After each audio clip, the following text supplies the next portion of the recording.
بيتر وجولي كانا يعيشان مع بعضهما حياة سعيدة، لكن طباع جولي بدأت تتغير مؤخرا. أصبحت تتعامل مع بيتر بعصبية. استوعبها بيتر وقدر أنها قد تكون انفعالات نفسية مؤقتة، لكن جولي استمرت في عصبيتها وأصبحت تتعامل مع بيتر بقلة احترام، تتعمد إفساد علاقتهما دون سبب. كلمها بيتر بعطف وذكرها بالأيام الجميلة بينهما، لكن تعامل جولي ازداد حدة. تجنبها بيتر وأصبح يتعامل معها بشيء من الجفاء لتعود إلى صوابها، لكن تعامل جولي ازداد سوءا وأصبحت تلاحق بيتر تصرخ في وجهه: I hate you. I won't listen to you. You mean nothing to me. لم تعطه فرصة ليتجنبها، وأصبحت حياتهما في خطر. تمالك بيتر نفسه حتى لا يتصرف هو أيضا بعصبية، فهو يحب جولي ولا يريد أن تنتهي علاقتهما، يريد فقط أن يوقظها من تمردها هذا.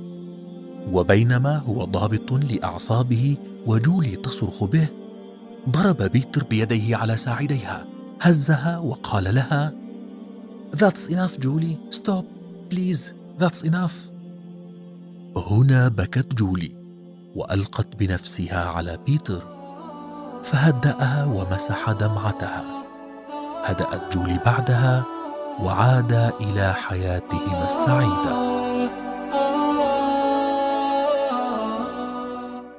المشهد الرومانسي لبيتر وجولي هو في الحقيقة المشهد الشرعي في الحالات الاضطرارية في الإسلام، كحل استثنائي لما يمكن أن ينشأ في بعض الأسر. والمشهد المرعب لأبو زعبل وفتحية هو المشهد الذي يحصل حقيقة في الغرب خارج أسوار هوليوود، وهو الذي تؤدي إليه العلاقات الغرامية المحرمة.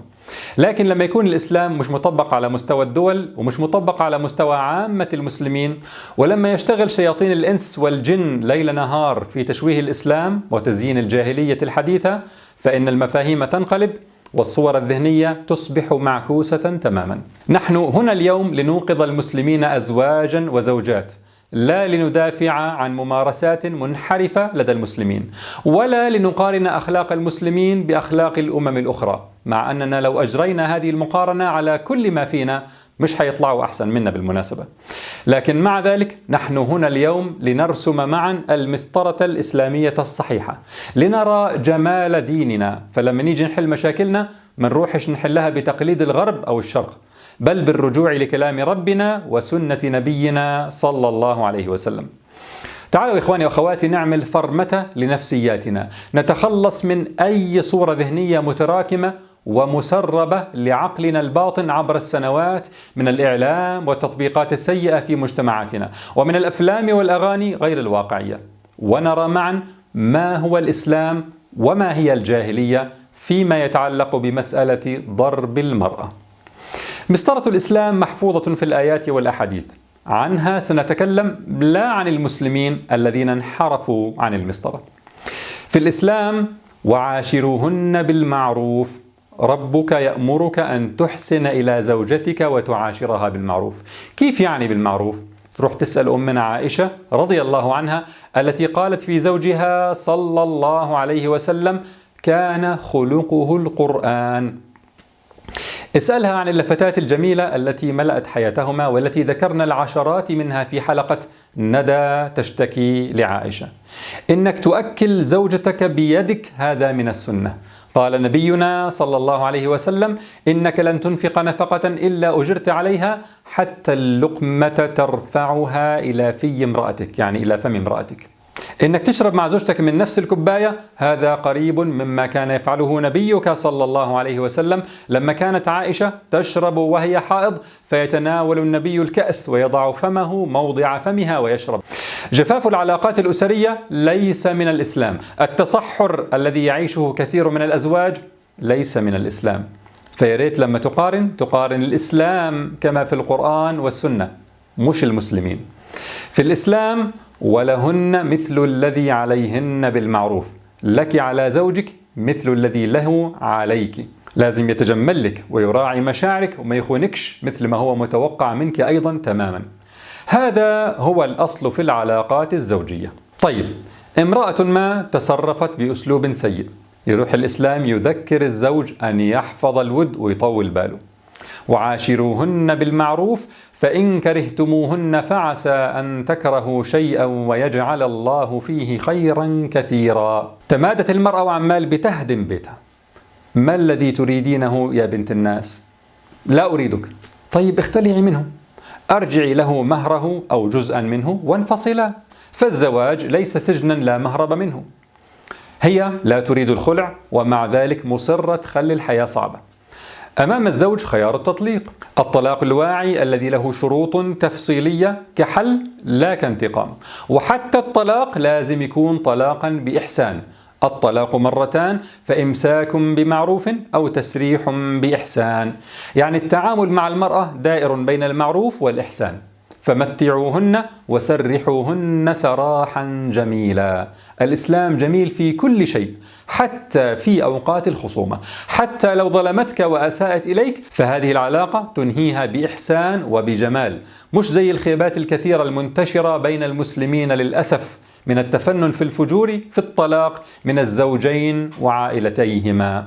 طيب الزوج مش هاين عليه ينهي هذه العلاقة، بيسمع قول ربنا عز وجل: ولا تنسوا الفضل بينكم، وحافظ لزوجته الذكريات الحلوة، وخايف على الأولاد وتشتتهم، وخايف على زوجته نفسها أنها تندم بعدما تخرب بيتها بإيديها. تيجي الحلول الإسلامية هنا: فالصالحات قانتات حافظات للغيب بما حفظ الله. هذا هو الأصل. هذه هي الحياة الزوجية العادية في الإسلام. ست محترمة صالحة تحفظ نفسها وبيتها في غيبة زوجها. أيوة، لكن هناك دائما حالات شاذة. واللاتي تخافون نشوزهن، هناك نشوز يخاف من عواقبه، تمرد وأذية وعدم احترام لكيان الأسرة. ما الحل؟ فعظوهن. ما شفتوش بيتر لما كان بيعاتب جولي؟ فالزوج بيعظ زوجته ويذكرها بحق الله وبآثار تمردها هذا على الجميع.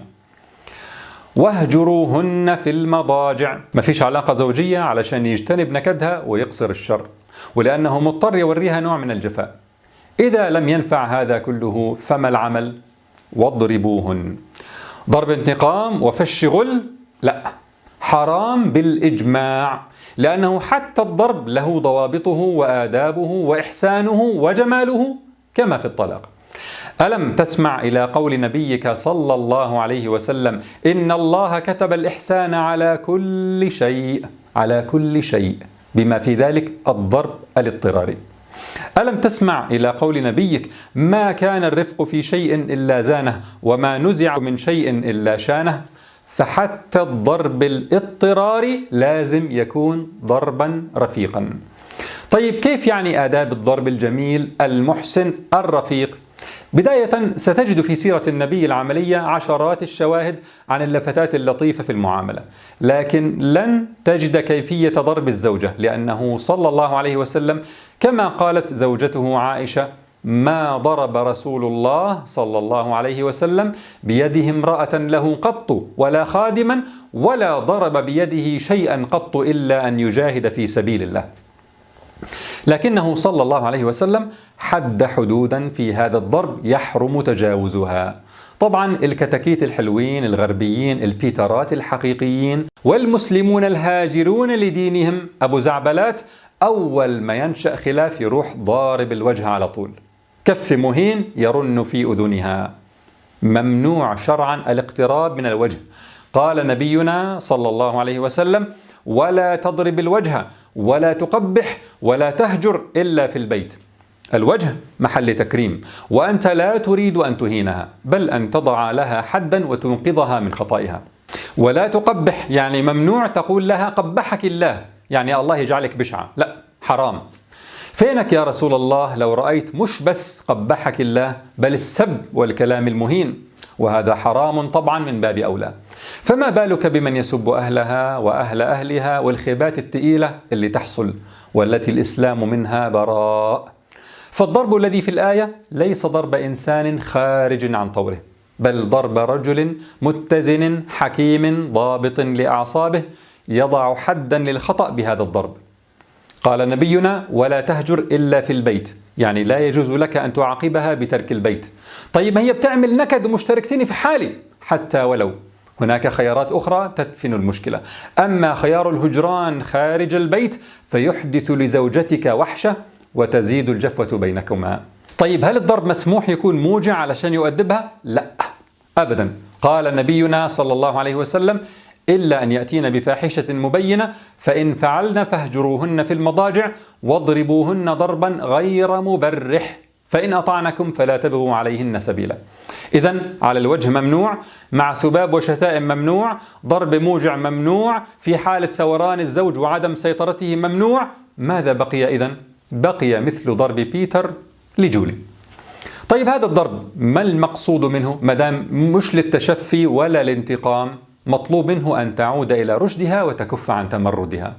طيب إذا حصل هذا المقصود، هل يجوز للزوج أن يستمر ولو بخبطة على الساعدين كخبطة بيتر؟ لا طبعا، لأنه حصل المقصود. فإن أطعنكم فلا تبغوا عليهن سبيلا إن الله كان عليا كبيرا. بمجرد أن يحصل المقصود ممنوع تمد إيدك عليها، وتذكر أن الله علي كبير قادر على أن يقتص لها منك في الدنيا أو في الآخرة. وتعود الأمور بعد ذلك إلى المعروف والإحسان وحسن العشرة واللفتات اللطيفة التي علمنا إياها رسول الرفق محمد صلى الله عليه وسلم. هذا هو الكلام الذي دلت عليه أدلة القرآن والسنة. طيب هل فهم العلماء المسلمون في القرون السابقة مثل هذا الفهم؟ أنا كان ممكن آتيك بأقوال لعلماء معتبرين، لكنها لا تمثل عامة العلماء. كلاما رجحوا فيه في المحصلة تحريم الضرب أو السماح به في بيئات اجتماعية دون بيئات أخرى، لكن ليس من منهجنا أن نأتي بأقوال توافق أهواء الناس وكأننا نخبئ عنهم شيئا، وإنما سنذكر لك هنا بعض أقوال العلماء التي نراها تمثل عامتهم، أقوال فقهاء مذاهب معتبرين. قال ابن شاس من فقهاء المالكية في عقد الجواهر: فإن غلب على ظنه أنها لا تترك النشوز إلا بضرب مخوف لم يجز تعزيرها أصلا. لم يجز تعزيرها أصلا، يعني إذا كان لا ينفع معها إلا الضرب المخيف لم يجز للزوج أن يعاقبها لا بضرب مخيف ولا بضرب أقل منه، لأن المسألة ليست مسألة عقاب ولا فشة غل، وإنما تأديب للمخطئ. إذا مش هتتأدب إذن لا فائدة من الضرب فلا يضرب. طيب وما الحل؟ هناك خيارات أخرى، فبعثوا حكما من أهله وحكما من أهلها. هناك الطلاق، الخلع، لكن الضرب لا، ما دام الضرب الشرعي لن يفيد. وقال ابن عرفة من المالكية في الشرح الكبير: فإن جزم أو ظن عدمها، أي عدم إفادة الهجر، ضربها إن جزم بالإفادة أو ظنها لا إن شك فيها. يعني الضرب إذا غلب على ظنه أو تأكد أنه نافع، لا إذا شك أنه نافع. هذا من مذهب المالكية. أما من الحنابلة فقال البهوتي في كشف القناع: والأولى ترك ضربها إبقاء للمودة، يعني حتى وإن استحقت الضرب فالأولى ترك الضرب. من الشافعية قال ابن حجر الهيثمي في تحفة المحتاج: أما إذا علم أنه لا يفيد فيحرم. يعني الكلام كله يا إخواننا عن ضرب واع تربوي له مقصد واحد: تصحيح الخطأ والحفاظ على هذا البيت والعلاقة بين الزوجين. طيب ماذا إذا كانت الزوجة تخل لا بحق الزوج فحسب بل وبحق الله تعالى؟ سأل ابن هانئ الإمام أحمد بن حنبل عن الرجل له امرأة لا تصلي هل يضربها؟ فقال الإمام أحمد: نعم، يضربها ضربا رفيقا غير مبرح لعلها ترجع. هذا مع أن الزوج يريد أن يلزمها بحق الله بل وبأهم أركان الإسلام الصلاة. ستقول هنا: بيتر مين وجولي مين يا عم؟ الواقع غير ذلك تماما. كثير من الأزواج يضربون ضرب أبو زعبل. فأقول لك للمرة الألف: الواقع غير ذلك لخيبة كثير من المسلمين وبعدهم عن دينهم، لا لأن الشريعة أمرتهم بهذا الضرب. ستقول: لكن سماح الشريعة بالضرب سيؤدي بالتأكيد لسوء استخدام هذا التشريع من الأزواج. فأقول لك: ضرب المرأة انتشر في الماضي والحاضر، في الجاهليات القديمة والحديثة، وفي الغرب والشرق، وفي أكثر المجتمعات تقدما ماديا وأقلها تقدما، وبنسب مخيفة وأشكال بشعة. لكن الإسلام جاء فحرم هذا الضرب أصالة وحصره في حالات اضطرارية، وغير دوافعه في هذه الحالات، غيرها من الانتقام والتشفي والعدوان والتنمر إلى التأديب والحفاظ على العلاقة. والإسلام جعل الضرب للزوجة المتمردة المخطئة حصرا، وحتى في هذه الحالة وضع له آدابا ليجعله ضرب رفق وإحسان كضرب بيتر لجولي. طيب ليه يضربها أصلا؟ يطلقها وخلاص. هذا يا حبيبي لما يكون في استهانة بكيان الأسرة كما تدعو الجاهلية الحديثة التي تسعى لتخريب البيوت وتدمير الأسر وتربية الأولاد على ما يريده النظام الدولي، ومن ثم قضاء الشهوات بالزنا والشذوذ. يعني قصدك تقول إنه معلش خلي الزوجة تتحمل حتى لو تجاوز زوجها هذه الآداب كلها وضربها على وجهها وسبها وأوجعها وسب أهلها، يروح حق المرأة خلاص ونقول لها لك الآخرة والجنة؟ نقول لك يا صديقي لا، لن يضيع حقها لا في الدنيا ولا في الآخرة في النظام الإسلامي، بل الإسلام يوفر الحلول لهذه الحالات.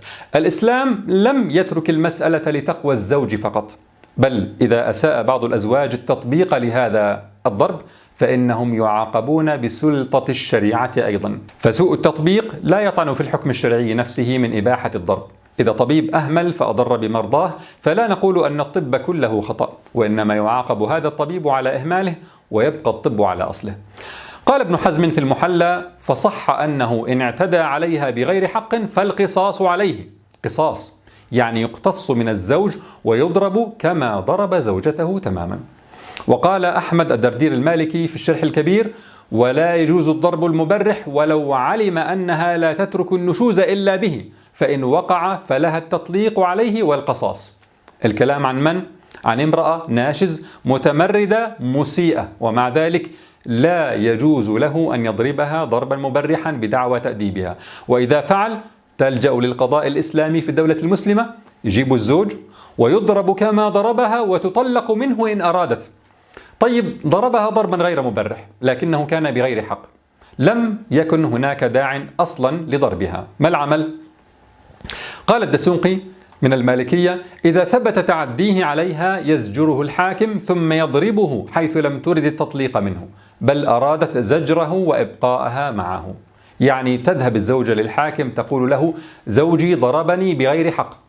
حقق الحاكم فوجد كلامها صحيحا. هذا الزوج الشاب مش متزن ولا يحسن ممارسة القوامة، بل تعدى، يقول لها: أنا زوجك وحقي عليك، ولا هو فاهم حقه ولا حقها ولا فاهم دينه. يسأل الحاكم الزوجة: طيب يا بنتي تريدين أن تطلقي منه؟ لا، أريد أن أبقى معه لكن أريد أن يعاقب لأنه ظلمني.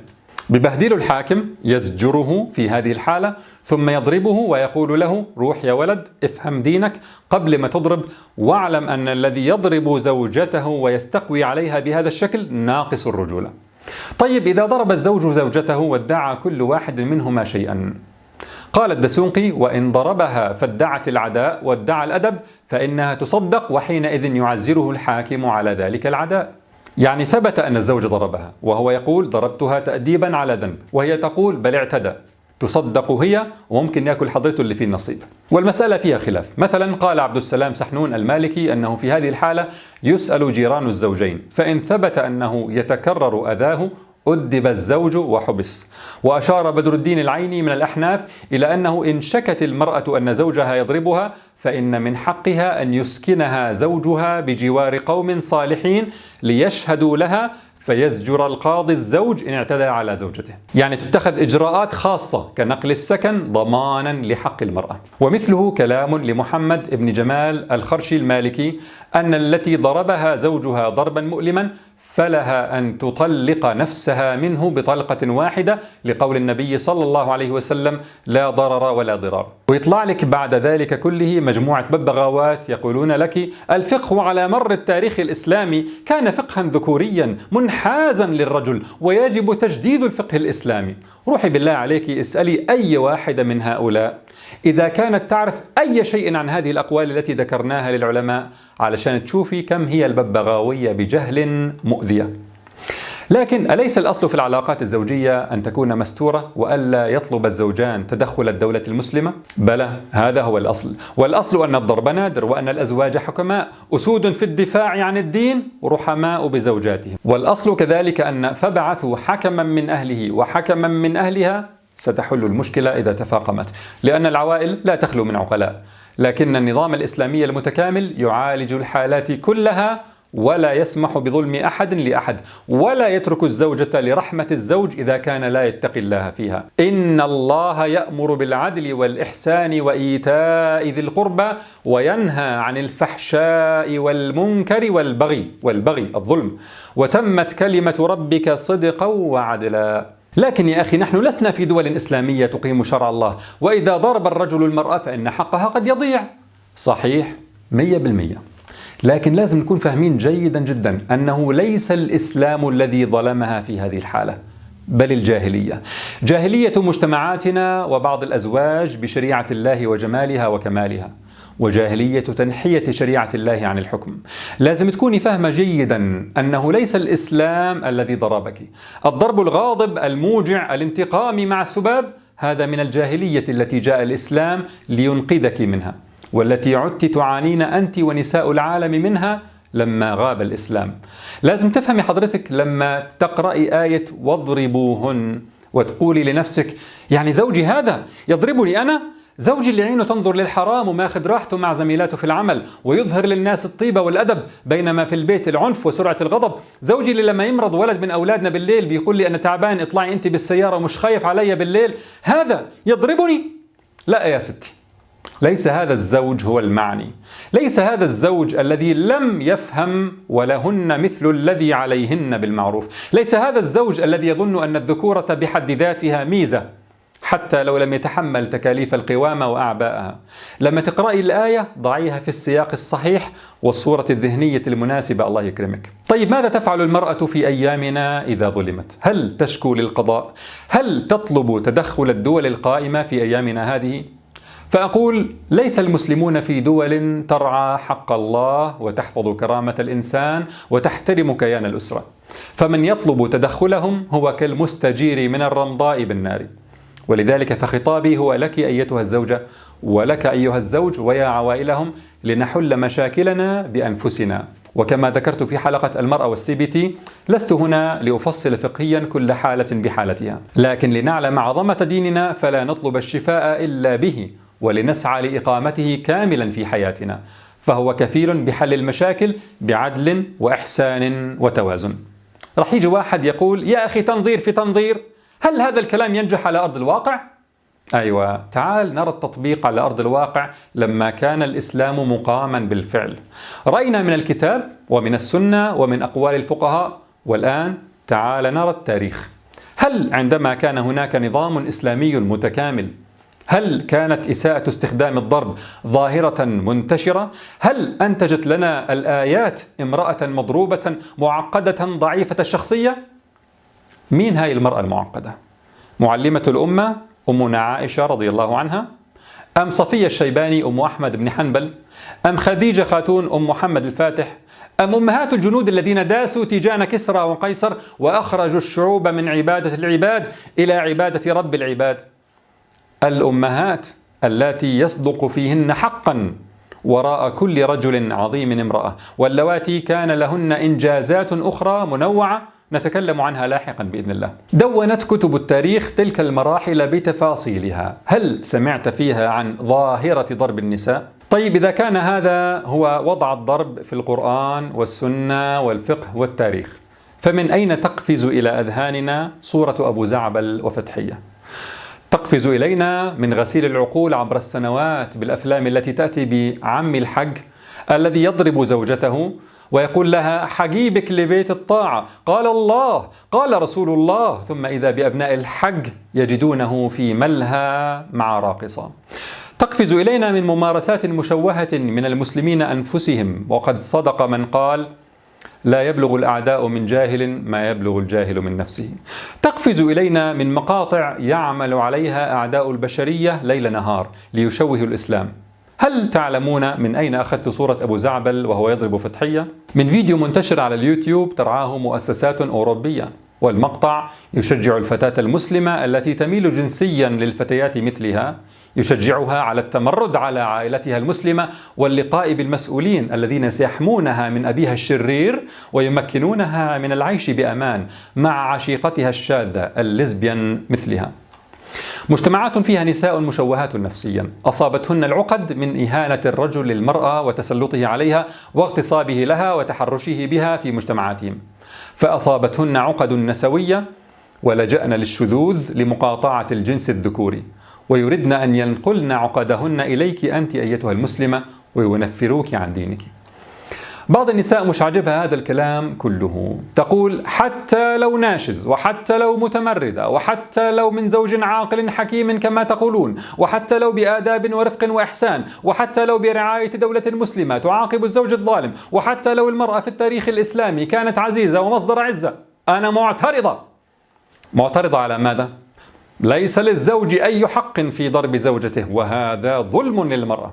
نقول لها أيوة، الآية تجرحك لأنك تضعين نفسك في خانة اللاتي يخاف نشوزهن، يعني كأنك تقولين لا، أريد أن أتمرد وأخرب بيتي وما حدش يقرب علي، كالذي يقول أريد أن أسرق وأشرب الخمر ومعترض على الشريعة التي تعاقبني على هذا، واللي على راسه بطحة بيحسس عليها. مش شايفة حضرتك أنك إذا لازلت متأثرة بالصور النمطية والعقد النفسية، أو أن عندك نوعا من التأله، فكرة المرأة المتألهة التي تكلمنا عنها في الحلقة الماضية؟ لا، المرأة لا تضرب ولا تعاقب ولا تمس مهما أساءت، وكأنها إلهة لا تسأل عما تفعل. نفس المرأة المتألهة هي اللي كانت منسجمة وعينيها مرغرغة من مشهد بيتر وجولي، ويمكن كانت تتمنى كمان لو كانت محل جولي علشان بيتر الوسيم يهزها ويقول لها بالإنجليزي That's enough جولي, stop please. بل ويمكن كمان ما عندهاش مانع لو بيتر رقعها كف من باب ضرب الحبيب زبيب وعلى قلبي زي العسل. نفس الشباب والشابات اللي زعلوا لما قطعت عليهم لحظات الرومانسية في مشهد بيتر وجولي ما كانش يهمهم كثيرا لو كانت علاقة بيتر وجولي بالحرام ولا بالحلال، بل على العكس، لأن فكرة الزواج شوهت لدى كثير من شبابنا وفتياتنا، فيمكن حيتعاطفوا أكثر مع مشهد عشيقين من مشهد زوجين. خدوا بالكم يا شباب، وخدوا بالكم يا بنات، العلاقات المحرمة قبيحة، بشعة، وحشة، اللي بيجملها أشياء خارجة عنها، تزيين الشيطان، وسامة الممثل والممثلة، والميك أب والموسيقى. أما الحرام نفسه فوحش، بشع جدا. بإمكانكم ولو كنتم أقل وسامة أن تجعلوا حياتكم جميلة رفيقة يحفها الإحسان والرومانسية الحلال إذا اتبعتم هدي نبيكم صلى الله عليه وسلم. بيتر الحقيقي وجول الحقيقية يا شباب ما بينتهيش بهم الأمر إلى هزة وارتماء في الأحضان كما في الأفلام، وإنما النهايات الحقيقية هي ما أخبرناك عنه في حلقة تحرير المرأة الغربية بالإحصائيات الرسمية الغربية. جولي لما بتصير أبشع، ولا لما بتحمل من بيتر بالحرام لأنها تعمدت ما تاخدش حبوب منع الحمل وحابة يكون عندها طفل، بينما هو لا يريد إلا المتعة الجنسية ولا يريد أي مسؤولية، ولا لما يكتشف بيتر أنها بتخونه مع شاب آخر، ولا لما يكون بيتر الحقيقي سكران أو محشش أو محبب بالمخدرات، فإنه لن يهزها برفق وعقلانية، بل حيديها بالبوكس والشلوت، البوكس الرومانسي الذي تخفيه عنك هوليوود. إذا كنا أتينا لك بالإحصائيات الرسمية أن 1 من كل 4 نساء تتعرض لعنف شديد من الشريك الحميم، فما بالك بنسبة النساء اللي بتنضرب الواحدة فيهم كف ورا كف وبتنشتم وبتتمرمط، لكن ما بتوصلش المسألة للعنف الشديد علشان نحطها في إحصائيات 1 من كل 4 نساء. كم ستكون نسبة هؤلاء النساء المتبهدلات؟ فأكثر النساء بتعرضوا لنوع من أنواع المرمطة وقلة القيمة في الغرب. تعالي الآن نريك بعض النماذج مما يحصل خارج أسوار هوليوود. تعالي نريك الجزء الثاني غير المنشور من القصص الغرامية. تعالي نريك نماذج مما يحصل مع ملايين النساء حسب الإحصائيات الرسمية. هذه أبي التي حطم البوي فريند بتاعها شاشة التلفاز على مؤخرة رأسها وضربها مرارا على وجهها. وهذه جيد التي قام البوي فريند بتاعها بلكمها ثم جرها في الشارع وواصل ضربها وهو تحت تأثير الخمر والكوكايين. وهذه ميليسا من جامعة ساوث فلوريدا بأمريكا، والتي كانت مع البوي فريند بتاعها في يوم من الأيام، فشرب الكثير من الخمر والويسكي ثم بدأ يضربها وألقاها على الأرض وركلها برجله، ثم أصبح يجرها من شعرها حول الغرفة ويضربها بزجاجة في وجهها حتى فتح فيها جرحا. وهذه ميغان في أوهايو بأمريكا، والتي كانت تشرب الخمر مع البوي فريند بتاعها في احتفالية رأس السنة قبل الماضية في 2019، وفجأة ضربها البوي فريند فركلته فانهال عليها ضربا حتى الإغماء. وهذه بريتاني، والتي ضربت على إثر مشادة مع رجل، أقصد ذكر لا رجل، في ملهى ليلي بأستراليا. وهذه البريطانية كيري التي ضربها زوجها بعد 3 أيام من إنجابها لمولود جديد، يعني وهي في قمة ضعفها. وهذه كارلي من إنديابوليس في أمريكا، والتي هشمها البوي فريند وأحدث كسورا في جمجمتها وعضات شرسة في جسمها، وحاول أن يخلع لسانها بعد مشادة بينهما. وهذه أنجيلا من ولاية تينيسي بأمريكا، والتي قام البوي فريند بتاعها بضربها لأنها تجرأت أن تطلب الانفصال عنه بعد علاقة استمرت 6 أشهر.